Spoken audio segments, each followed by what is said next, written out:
കല്യാണം വരുമ്പോ ഉസ്താദേ അതൊക്കെ മക്കളല്ലേ, ഇന്ന് അവരുടെ കയ്യിലല്ലേ ഇല്ല, അതൊക്കെ മക്കള് ചെയ്യിപ്പിക്കുന്നതാണ് ഉസ്താദേ. വാപ്പ നട്ടല് ഇല്ലാതെ ജീവിക്കുക.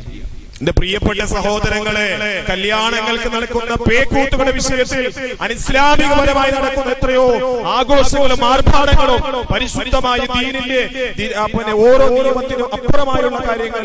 എന്നിട്ട് വാപ്പ പറയുന്നു ഉസ്താദേ അതൊക്കെ ഇപ്പോഴത്തെ കാലത്ത് മക്കളൊക്കെ ചെയ്യിക്കുന്നല്ലേ. വാപ്പ തടിയൂരുകയാണ്. സുബ്ഹാനല്ലാഹ്, വാപ്പക്ക് തടിയൂരാൻ ഒരിക്കലും സാധ്യമല്ല.